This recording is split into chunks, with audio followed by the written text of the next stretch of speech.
Non, c'est le top que tu veux. C'est le meilleur que tu veux. C'est ce qu'il te faut.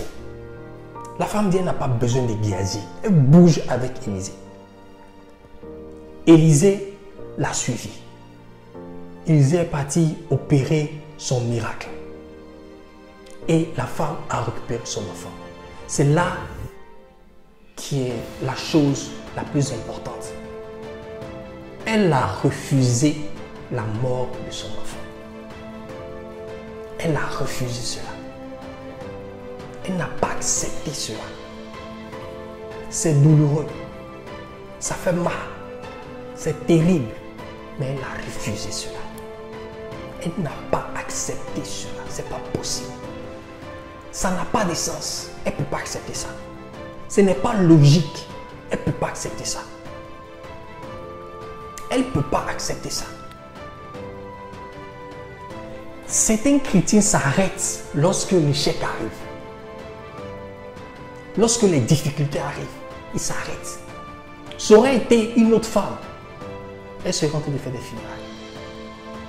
Ça aurait été une autre personne. Elle serait en train de faire des funérailles. Mais la femme là, elle a dit non. C'est pas possible. Je ne peux pas accepter ça.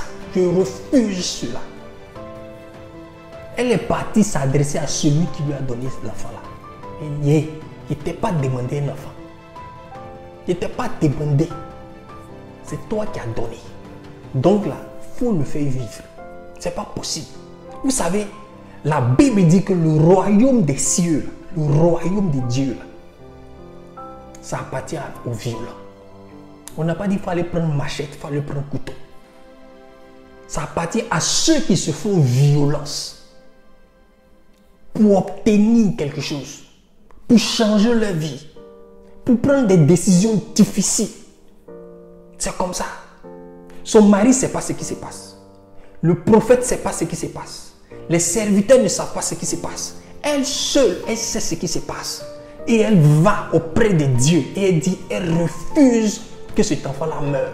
Même le prophète Dieu n'a pas informé le prophète. Dieu n'a rien dit, mais elle a dit, elle refuse cela. L'enfant est revenu à la vie. Notre problème en tant qu'enfant de Dieu, on accepte l'échec. On accepte la médiocrité. On accepte les résultats de seconde zone, les positions de seconde zone. On accepte ce qui est moche, ce qui est mauvais. On accepte. C'est pourquoi on n'avance pas. C'est pourquoi c'est difficile. C'est pourquoi il y a des situations qu'on vit qui ne changent pas. Parce qu'on les a acceptées. On dit c'est pas grave. C'est la volonté de Dieu. C'est pas grave. C'est Dieu qui a voulu. Dans ce qu'on vient de lire là, qu'est-ce que Dieu a voulu, qu'est-ce que Dieu n'a pas voulu? Quelle est la volonté de Dieu dans ce qu'on vient de lire? La volonté de Dieu, c'était que l'enfant meure ou que l'enfant vive. Quelle est la volonté de Dieu dans ce qu'on vient de vivre? Dieu, c'est un Dieu d'amour. C'est un Dieu de miséricorde. C'est un Dieu de pardon. C'est un Dieu qui donne la vie. C'est un Dieu qui veut qu'on soit heureux.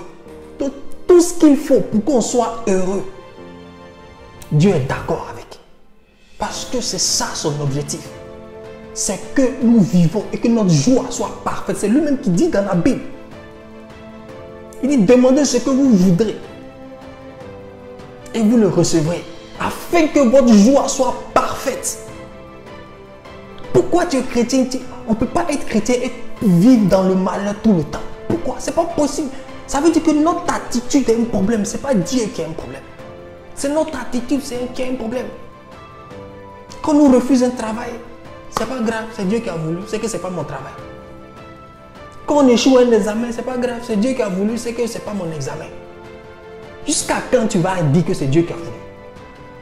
Jusqu'à quand tu vas dire que c'est Dieu qui a voulu et tu vas t'asseoir pour dire que non, ça c'est pas possible. C'est pas possible. Tu ne peux pas être dans la peine et dire que c'est Dieu qui a voulu. La Bible dit que Dieu ne tente personne parce que Dieu n'est pas tenté par le mal. D'accord? Il faut changer la manière de penser. Arrête Arrête d'accepter l'échec. Arrête d'accepter la médiocrité. On t'a refusé ici, c'est Dieu qui a voulu, tu laisses tomber. Tu as échoué ici, c'est Dieu qui a voulu, tu laisses tomber. Ça n'a pas marché ici, c'est Dieu qui a voulu, tu laisses tomber. Ce n'est pas Dieu qui a voulu. Tout ce qui nous arrive n'est pas la volonté de Dieu. Sachez-le. Il y a des choses qui nous arrivent là. Ce n'est pas parce que Dieu l'a voulu, mais c'est parce que nous avons accepté cela dans notre esprit. Nous nous sommes consolés avec cela. Nous avons accepté cela. C'est pourquoi certaines choses nous arrivent et ça continue de persister dans nos vies. Parce qu'on accepte, on est d'accord, on dit que c'est bon. C'est pas grave, ça va aller. C'est Dieu qui a voulu. Il y a des choses dans ta vie là, mon frère, c'est pas Dieu qui a voulu. Il y a des choses là, Satan a frappé et tu as accepté, pensant que c'était une épreuve de Dieu. Ce n'est pas tout le temps que Dieu t'éprouve. Il y a des choses qui sont tellement difficiles que Dieu ne peut pas t'éprouver avec. Dieu ne peut pas t'éprouver avec. Parce que Dieu n'est pas un dictateur. C'est vrai, certains disent que Dieu est souverain. C'est vrai, certains disent que Dieu est omnipotent, omniprésent. Dans sa souveraineté, Dieu fait ce qu'il veut. D'accord. Dieu est souverain dans sa souveraineté. Il fait ce qu'il veut. Mais la Bible dit que tout ce que nous on demande, Dieu veut que ça arrive. Voici ce que la Bible dit. Pour que nous soyons dans la joie. La volonté de Dieu dans sa souveraineté, c'est que je sois heureux. Donc s'il y a quelque chose qui ne me rend pas heureux, ça ne peut pas venir de Dieu. Dans sa souveraineté, Dieu a décidé que je sois en vie. Donc s'il y a quelque chose qui va contre ma vie, ce n'est pas la volonté de Dieu. Voici comment le diable nous manipule notre esprit et on accepte l'échec. Dieu veut que je sois un succès. Dieu veut que je sois une réussite. Dieu veut que je sois épanoui. Dans sa souveraineté, c'est ce qu'il a décidé. Donc je ne peux pas me contenter de l'échec, du malheur et dire que c'est ce que Dieu a décidé pour moi. Et Dieu est souverain. Non, ça c'est une mauvaise pensée. Voici la femme qui a reçu sa résurrection. Et on va avoir une autre résurrection. Nous sommes dans le livre de Marc. Marc 5, à partir du verset 21. La fille de Jairus. Voici quelqu'un qui a sa fille qui est malade. Elle est mourante. On ne va pas encore lire, sinon les gens vont fuir. Mais voici quelqu'un qui a sa fille qui est malade, elle est mourante. Il n'accepte pas ça. Il refuse cela. Il va voir Jésus. Et il dit à Jésus, s'il te plaît, viens, fais quelque chose pour ma fille. Et Jésus décide donc d'aller guérir la fille de Jairus. Pendant que Jésus est en chemin pour aller guérir la fille de Jairus, il y a une femme qui voit Jésus passer. Et cette femme-là, pendant 12 ans, elle ne fait que perdre du sang. Elle se dit, si j'arrive seulement à toucher sa robe, certainement que je serai guéri. Enfant de Dieu, tout se passe ici. Jésus ne passait pas pour elle. Jésus partait guérir la fille de Jairus. Jésus ne la connaissait pas. Jésus n'avait aucun programme avec cette dame-là. Jésus marchait pour aller guérir la fille de Jairus. Et cette femme-là, elle a vu Jésus passer. Enfant de Dieu, ne rate pas les opportunités qui passent devant toi. Sous prétexte que non, ce n'est pas le moment, ce n'est pas le moment de Dieu. Il n'est pas senti Dieu me parler. Tu veux sentir Dieu te parler. Tu veux sentir Dieu avant de changer ta vie. Hey, mon ami. Jésus passait pour aller guérir la fille de Jairus. Elle s'est dit en elle-même. Ce n'est pas quelqu'un qui lui a dit. Ce n'est pas écrit dans la Bible. Ce n'est pas écrit dans la loi. On ne lui a pas conseillé d'aller toucher Jésus. Elle s'est assise. Elle réfléchissait. Elle dit, le gars qui passe là, il est puissant. Donc, de la manière il est puissant, si je peux le toucher simplement, il serait guéri. Elle est partie. Elle a touché Jésus. Immédiatement, elle a été guérie. Mais si vous lisez bien, on va dire qu'il y a plusieurs personnes qui touchaient Jésus au même moment. Il y a plusieurs personnes qui touchaient Jésus au même moment. Les gens le bousculaient, mais est-ce qu'ils tous ils ont été guéris? Non, c'est elle seule qui a été guérie. Pourquoi? Parce que la guérison venait de sa tête d'abord, de sa mentalité, de sa conception. Tout se passe ici. Elle a refusé de passer par... Non. Elle dit aujourd'hui, là, je serai guérie. Elle a touché Jésus. Elle a été guérie. Et Jésus a senti cela. Et il a dit, qui m'a touché? Les apôtres n'ont pas compris ce qu'il est en train de dire. Mais il a vu la dame. Il a dit, va et sois guéri. Ensuite, il est parti maintenant guérir la fille de Jairus. Quand il est arrivé chez Jairus, les gens faisaient déjà funérailles. Il dit, mais pourquoi vous pleurez? Elle n'est pas morte, elle dort seulement. Lisez la Bible, les gens se sont moqués de lui. Mais après, ils ont eu honte. Enfant de Dieu, refuse l'échec. Refuse l'échec. Refuse la médiocrité. N'accepte pas ça. Si tu acceptes ça, même si tu pries tous les jours, mais que tu acceptes l'échec, la médiocrité, ta vie ne va pas avancer. Il n'y a rien à faire. Ça, c'est pas quelque chose qui va venir du ciel. Ça doit venir de toi. Refuse l'échec. Si quelque chose n'est pas normal dans ta vie, fléchis genoux et déclare, prophétise dessus. Ça va changer. Si quelque chose n'est pas normal, refuse cela. L'échec n'est pas normal. La mort, ce n'est pas quelque chose de normal. Ce n'est pas parce qu'on meurt que c'est normal. C'est pas parce qu'on meurt que c'est normal. Refusons l'échec. Pour terminer, je vais partager quelque chose de personnel. Quelque chose de vraiment personnel que j'ai vécu moi-même. Petit à petit, je partagerai mon expérience avec le Seigneur. Ce par quoi je suis passé. Mais aujourd'hui, je vais juste donner ce petit témoignage-là. Il y a quelques années, on va dire peut-être 3 ans comme ça, j'avais besoin de travailler. J'avais besoin de travailler. Et j'ai trouvé un travail. Mais ils m'ont donné une offre, tout et tout, il n'y a pas de souci. Mais pour que je puisse commencer le travail, il y avait besoin d'un document de mon université qui pouvait, qui stipulait que j'avais le droit de travailler.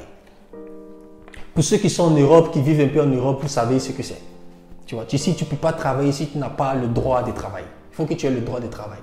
Donc, j'avais besoin d'un document de mon université qui disait que j'avais le droit de travailler. Et seulement après avoir eu ce document-là, si je déposais ce document-là dans la société pouvait me prendre. Ben, ils m'ont donné l'offre, il n'y a pas de souci, j'ai l'offre d'emploi, tout. Mais je dois commencer à travailler uniquement quand je vais déposer le document de l'université. Donc, il n'y a pas de souci. Moi, je fais la demande de ce document-là à l'université. Et on me dit, bon, le document est prêt, il est signé par le doyen de l'université, tout et tout, viens le chercher. Donc, je me lève, c'était un vendredi. Je vais chercher le document à l'université. J'arrive, je montre ma carte d'étudiant et je demande à prendre le document. La dame me dit, non, on ne peut pas te donner le document. Je dis, mais pourquoi on ne peut pas me donner le document? Elle me dit, non, parce que pour retirer ce document-là, il faut que tu envoies ton passeport. Il dit, mais j'ai ma carte d'étudiant qui est là. Il y a mon nom dessus, il y a ma photo. C'est moi, c'est mon nom dessus. On dit, non, oui, mais pour retirer ce document-là, c'est absolument le passeport. Il faut le passeport. J'ai demandé pardon à la dame. Je lui ai expliqué que je n'ai pas mon passeport sur moi. D'accord? J'ai mon passeport quelque part dans les services de l'immigration pour mes papiers. Donc, je n'ai pas mon passeport sur moi. Donc, je ne peux pas donner mon passeport parce qu'il n'est pas avec moi. Pour l'instant, j'ai seulement cette carte-là. Elle dit que non, dans ce cas, tu ne peux pas retirer. Tu t'imagines? Si je ne prends pas ce papier-là, je ne peux pas le déposer dans la société. Si je ne le dépose pas dans la société, je ne peux pas travailler. Et voilà, la société aussi m'a donné un délai. Ils m'ont donné un délai parce que voilà, si je ne peux pas apporter ce document-là, ils vont prendre quelqu'un d'autre et puis c'est tout. Mais si je ne travaille pas, je paye mon loyer comment? Je paye mes factures comment? Je vis comment? Il faut encore que j'appelle au pays. Il faut encore que j'appelle les parents tout le temps. C'est pas possible. Je suis quand même un grand garçon, il faut que je me prenne en charge. Je ne peux pas tout le temps appeler mon père pour payer mon loyer ou ma mère pour payer mes factures. Donc j'étais là, j'étais embêté. J'ai demandé pardon à la femme. J'ai demandé pardon à la dame. J'ai besoin de ce document. Elle dit, tu peux pas, on ne peut pas. C'est les règlements de l'université. Si tu n'as pas ton passeport, tu ne peux pas. Donc fais attendre ton passeport. Donc vraiment occupé, mais merci, on ne peut pas te donner ça. Donc je suis sorti du bureau. pour ne pas trop faire le bruit, je suis sorti du bureau. Et j'étais assis devant l'université, je me dis, mais là, je fais comment? Je n'aurai pas mon passeport maintenant. Et toutes les compagnies, ici, toutes les compagnies te demandent ce document-là. Donc, ça veut dire que peu importe la compagnie, je ne pourrai pas travailler. Tant que je n'ai pas ce document-là. Et pour avoir ce document-là, il faut que j'aie mon passeport. Donc, je suis dans la merde. Je fais comment? Et intérieurement, je tente de prier. Je dis, Seigneur, je ne peux pas, donc je vais faire comment? Je tentais de prier intérieurement. Et vous savez ce qui s'est passé? Je tentais de prier intérieurement. Et c'est comme si, quand je tentais de prier intérieurement, c'est comme s'il y avait une colère en moi. C'est comme s'il y avait une colère en moi qui me disait, retourne dans le bureau là. Retourne là-bas. Retourne là-bas. Il ne faut pas aller à la maison. Retourne dans le bureau là. Il faut leur dire, document ça là, c'est pour toi, ils n'ont qu'à te donner. Il dit, ah, moi, mais j'ai parlé à moi. Il dit, mais là, Dieu ne me donne pas. Mais c'est comme l'Esprit de Dieu me dit, retourne dans le bureau là. Il était en colère. Il dit, non, c'est pas possible. Je suis reparti encore dans le bureau du doyen. La femme me revoit encore. Elle dit, oui, madame. Madame. Il dit, là, moi, je n'ai pas mon passeport. Si je ne travaille pas là, c'est toi qui as payé ma facture. C'est toi qui as payé. L'université ici dedans, là, tu penses que je paye ça comment? Il faut que je travaille. Donc là, pardon, donne-moi papier là. Même s'il y a le recteur de l'université qu'il faut voir, si c'est lui qui doit accepter, qui va voir qui il faut. Mais moi, si je ne prends pas le document là, il ne bouge pas d'ici. Tu peux voir le document ça là, il ne bouge pas d'ici. Elle dit non, mais on ne peut pas te donner, on ne peut pas te donner. Il dit bon, d'accord. Si tu ne peux pas me donner, permets-moi au moins de faire une photo. Mets le document sur la table, il ne touche pas. Il a fait une photo seulement du document là. Photo là, il y a un manager, il a envoyé ça à la compagnie. Ils vont lire et puis il a discuté avec eux. Elle dit non, c'est pas autorisé de faire des photos des documents officiels. Il dit bon, je ne peux pas faire photo. Tu ne peux pas me donner le document. On fait comment? Elle dit non, mais pas je te. Il dit mais mon passeport. Il dit bon, moi il ne bouge pas. Voilà, ici là, il ne bouge pas. Je veux ça aujourd'hui, il ne bouge pas. La dame est embêtée. Elle s'est levée. Elle est rentrée dans un bureau quelque part là-bas, tout. Elle a fait au moins 2 minutes, 3 minutes. Elle est revenue. Elle m'a donné le document. Elle dit il faut signer ici. Moi-même, j'étais choqué. Il dit aïe. Elle dit oui, prends le document, il faut signer ici. Il dit non, je peux prendre. Elle dit tu peux prendre, il faut signer ici. Il était là, il était choqué. Donc il a signé. Il dit merci madame. Elle dit merci, bonne chance et bonne soirée. Je suis sorti avec le document là en main. Un document que 10 minutes avant on m'a dit on ne me donne pas. Je partais déjà à la maison. Mais parce qu'il a refusé, elle m'a donné le document là. Le vendredi. Quand elle m'a donné le document le vendredi, tellement j'étais excité, le même vendredi, j'ai envoyé le document là à la compagnie. Le même vendredi, j'ai envoyé le document à la compagnie. On m'a dit lundi, tu commences à 8 h. Mon ami, lundi à 8 h, il y avait cravate ici, il était au bureau. Ici, assis, il travaille, il sourit, personne ne comprend pourquoi il sourit. Donc, si j'étais parti à la maison, il n'allait jamais avoir ce document-là. Il n'allait jamais travailler. Il allait attendre que mon passeport soit sorti. Ça allait faire peut-être 1 mois. Pour ceux qui sont en Europe, vous savez, tes papiers, ça sort peut-être dans 1 mois, dans 2 mois, dans 3 mois. Souvent, ça prend le temps que ça va prendre. Et tu es là. Mais parce qu'il a refusé cela, ils se sont débrouillés. Dieu a touché le cœur de quelqu'un qui lui a dit, c'est pas grave, il faut lui donner le document. Et on m'a donné mon document. Donc, c'est un tout petit exemple. Ce n'est pas peut-être assez spectaculaire, un tout petit truc. Mais pour vous dire que refuse l'échec, refuse la médiocrité, refuse les mauvaises réponses. Si ça n'a pas de sens, si ce n'est pas Dieu même qui t'a dit, ou bien tu ne sens pas en toi que ça vient de Dieu, mais tu sens que ça là, ça ne vient pas de Dieu, ce n'est pas possible. Refuse l'échec. N'attends pas que non, toutes les opportunités qui passent là, tu peux les prendre, prends-les. Refuse l'échec. Tu vas voir que ta vie va changer. Que Dieu te bénisse.